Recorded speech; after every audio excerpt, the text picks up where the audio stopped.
Hi brothers and sisters, எல்லோரும் எப்படி இருக்கீங்க? எல்லோரும் நல்லா இருக்கீங்களா? எல்லோரும் சாப்பிட்டீங்களா? இன்றைக்கி வந்து கீ பிஸ்கட் தாங்க செஞ்சுருந்தேன். இந்த பிஸ்கட் வந்து ஆயில்லையும் செய்யலாம், அப்புறமே பட்டர்லேயும் செய்யலாம். நான் இன்றைக்கி வந்து கீல தாங்க செஞ்சுருந்தேன். கீல தான் ரொம்ப டேஸ்ட்டாக நல்லா இருக்குது. நாங்கள் சின்ன பிள்ளையாக இருக்கும்போது எங்கள் அம்மா இந்த பிஸ்கட் செஞ்சு தருவாங்க.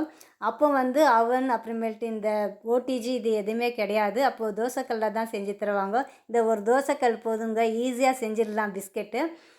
தோசைக்கல் மேலே வந்து மணல் போட்டுருங்கோ. அதுக்கு மேலே வந்து இந்த ஒரு பிளேட்டை வச்சுட்டு இந்த பிஸ்கெட்டெல்லாம் அதில் அடுக்கி வச்சுருங்கோ. அதை அடுக்கி வச்சுட்டு அப்புறமேட்டு அதை அந்த ஒரு பிளேட்டை வச்சு மூடிடுங்கோ.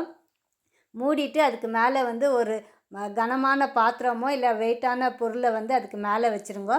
வச்சுட்டு ஒரு 5 மினிட்ஸ் வெயிட் பண்ணுங்க. சூப்பரான டேஸ்டியான கீ பிஸ்கட் ரெடி ஆகிடும். ரொம்ப டேஸ்ட்டாக நல்லா இருக்குதுங்க இந்த பிஸ்கெட்டு. நீங்களும் ஒரு வாட்டி இது மாதிரி ட்ரை பண்ணி பாருங்கள், ரொம்ப நல்லா இருக்குது.